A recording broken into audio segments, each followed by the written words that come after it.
Welcome to Sacred Dive with me, Evangeline. Thank you for joining.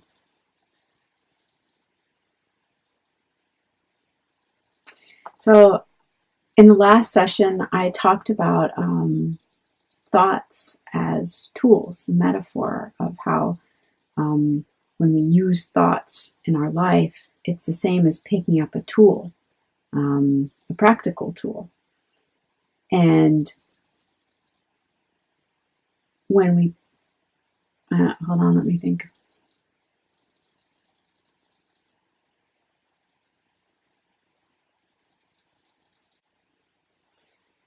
Yeah, it's the same as picking up a tool such as a hammer, chainsaw, a wrench. When you pick up those tools, those kind of tools, you want to know what they're going to do, right? You wouldn't turn on a chainsaw without knowing what, well, you might actually, which is very foolish, and don't do that. never pick up a chainsaw unless you know what you're doing.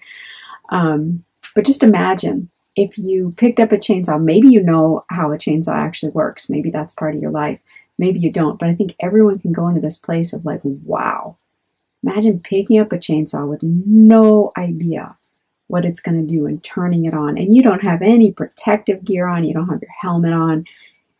Nothing, right? And those things, if you've ever used a chainsaw, which I have, they've got power. And they will slice through something like it's butter. And it can feel like a jump to see it, but thoughts do the same thing, and with as much damage. And in that case, it's more like, well, it could be physical damage, it could be soul damage. And so I already talked about this in the last session. And after I watched that video, I realized I also want to say a couple more things. And I'll reference my my fabulous teacher, Tom Compton, again. This is where I heard about this idea from. And he used to be a carpenter, so he had a great grounding in the metaphor. And he relates that he has sat there and in stillness seen what all these tools, all of his thoughts, well, maybe not all of them, sorry, Tom, but some thoughts he's looked at very deeply, and he really knows, like, if I pick up this thought, if I fuse with it, this is the effect it's going to have. And the more times you sit in that quiet meditative place and let yourself be shown, like, what effect does this thought have on my life, you'll start to see. You'll really start to see. And he relates now that he's been doing the work for quite a while, that a thought will float by, and I'm not sure if this is one he'd have, but I'll use it. A thought, I'll say, I'm not good enough, to play off of our last session. So a thought will float by, I'm not good enough. And he has so thoroughly seen the effects of even flirting with picking up this thought that there's nothing in him that's even tempted. And so that's that power of, I don't want to use the word power, that's that beauty of that clear seeing. So you don't have to try to get rid of a thought or drop a thought or like believe the opposite. Oh, I am good enough. I am good enough. With that real clear, patient seeing, like, oh, when I put my life force into the thought, I'm not good enough,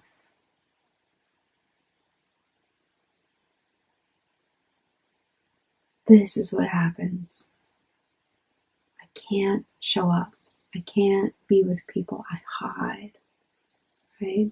And the clearer you start to see the effects of using that thought, just in that seeing, there starts to be this part of you that knows it so well that there's a part of you that just it's not gonna attach anymore, because it realizes the depth of the pain of attaching to a thought such as I'm not good enough, or he doesn't love me, or I need him to love me, I need her to love me.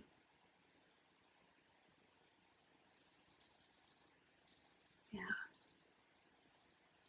You can see I'm really passionate about this topic.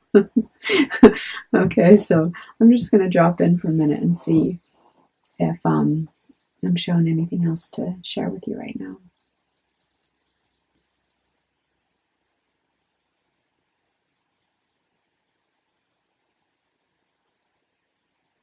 Yeah, yeah, I do. So, maybe you have done some inner work and you know a thought that often pops up for you.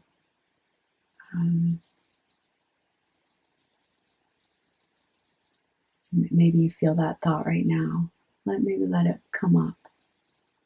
For me, I've worked a lot. I use the one I'm not good enough because that has been part of my life, and it comes up.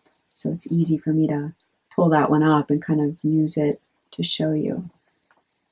So if you have a thought that comes up for yourself, you can use that. Right now, I'm going to still use this, I'm not good enough. And here it is, right? Not good enough. Here's my thought. Oh, little thought. Oh. It only becomes a horrifying monster when I put my energy in it.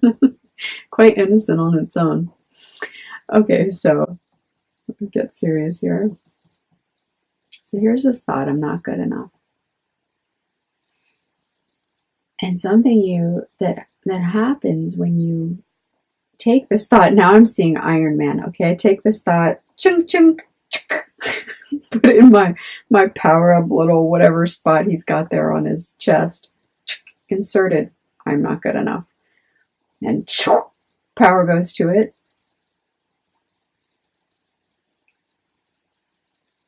One thing you start to see, maybe you've seen it, is so much of your life force, your life energy is like bound in that thought. It requires so much of your own vital, innate energy.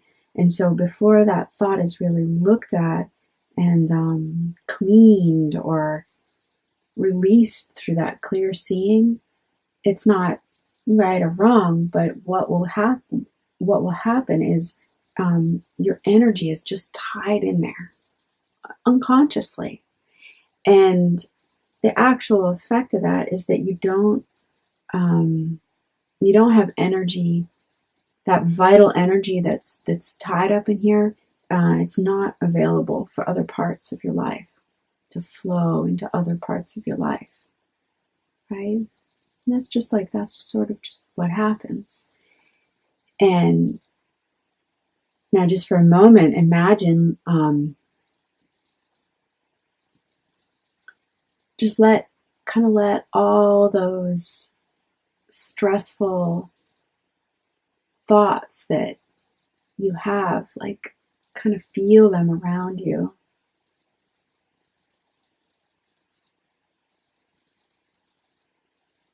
And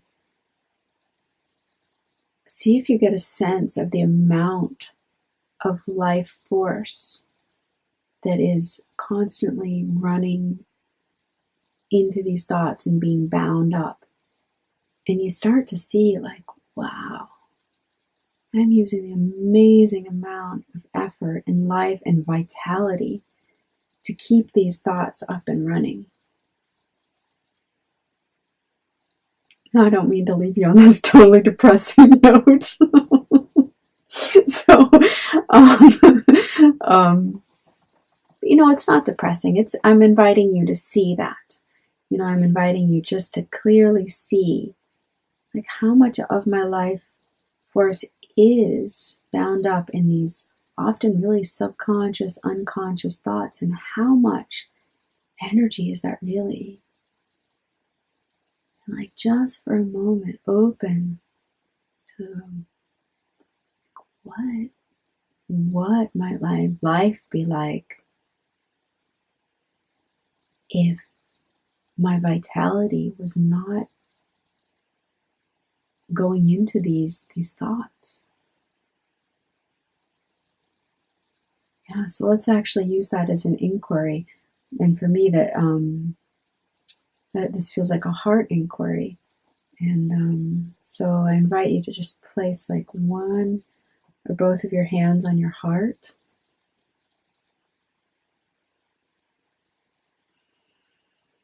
Just take maybe 2 or 3 rounds of breath.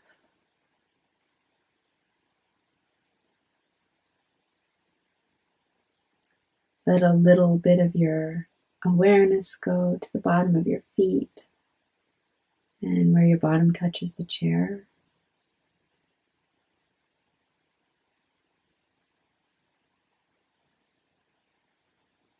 Just feel that actual like felt place right between your hand and your heart.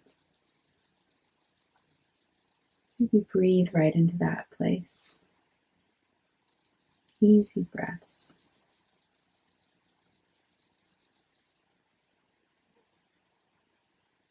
And the question here is, show me. What might my life look like if my vitality was not going into powering up these thoughts, these stressful thoughts, in every moment of my day? And that's an inquiry question. You ask it right of this heart space right here. And then just listen, like just listen to that actual felt place right there. So show me,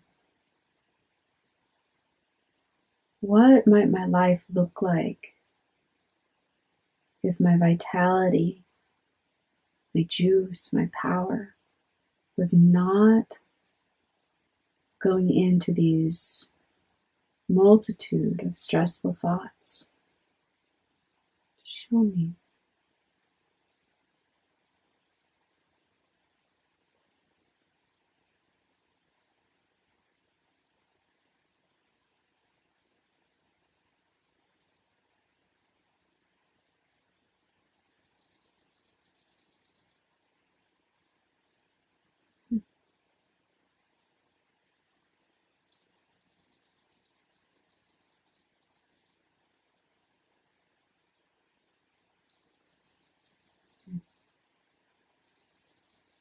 You want to be free as a bird at play in the world.